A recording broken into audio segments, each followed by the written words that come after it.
Shalom teman-teman. Tema kita pada hari ini adalah Aku Punya Tuhan. Sebelum kita merenungkan firman Tuhan, mari kita berdoa. Dalam nama Bapa, Putra, dan Roh Kudus. Amin. Kami bersyukur kepadamu ya Tuhan, karena Engkau memberikan kami kesempatan untuk boleh merenungkan firman-Mu. Kiranya Engkau mencurahkan Roh Kudus-Mu kepada kami dan memberikan kepada kami kemampuan agar kami dapat melaksanakan apa yang menjadi kehendak-Mu. Terima kasih Tuhan Yesus, demi Kristus Tuhan dan pengantara kami. Amin. Dalam nama Bapa dan Putra dan Roh Kudus. Amin.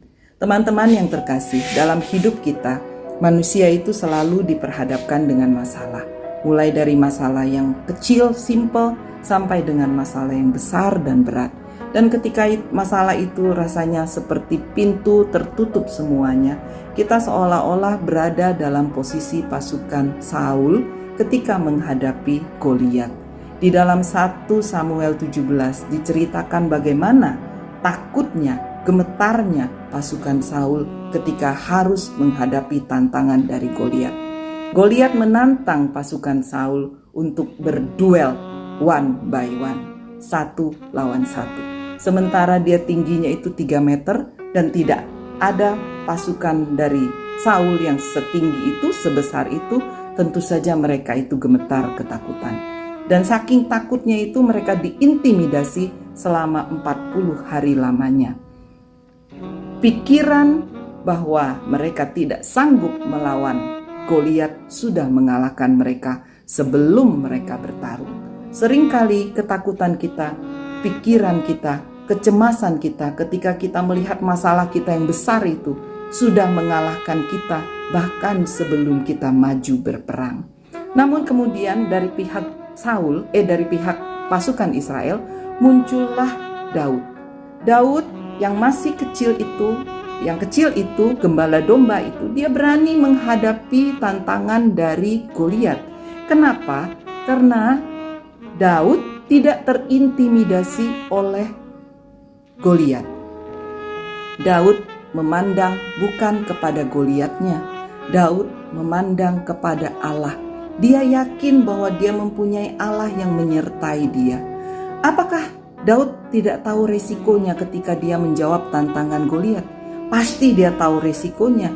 Dia bisa dibantai habis-habisan oleh Goliat pada saat itu. Tetapi karena dia memandang kepada Allahnya dan dia di dalam perhitungannya, kalau dia tidak maju, jelas pasukan Israel kalah. Tetapi kalau dia maju, dia masih mempunyai kesempatan minimal 50% untuk memenangkan pertarungan itu. Karena itu dia memandang kepada Tuhan dan dia berkata bahwa aku datang dengan penyertaan Allah yang ada di dalam pihakku itu.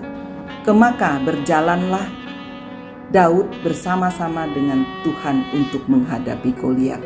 Ketika persoalan kita yang besar itu kita perhadapkan kepada diri kita sendiri, seringkali kita takut dan gemetar. Tetapi jangan kita perhadapkan masalah kita kepada diri kita sendiri.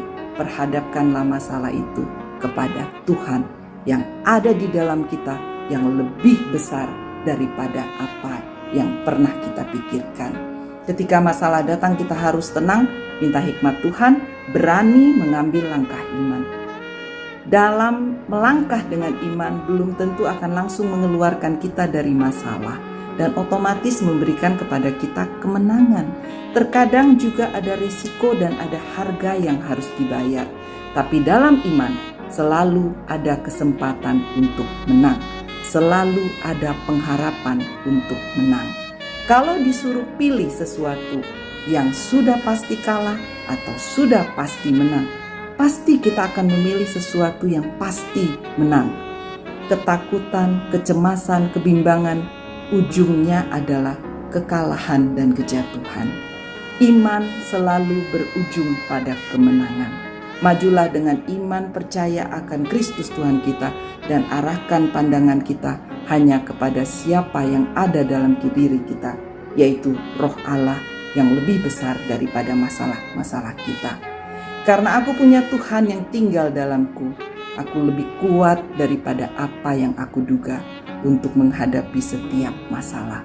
Pasti Tuhan akan menjadikan aku lebih dari pemenang, karena firman Tuhan berkata, Apa yang tidak mungkin bagi manusia, mungkin bagi Allah.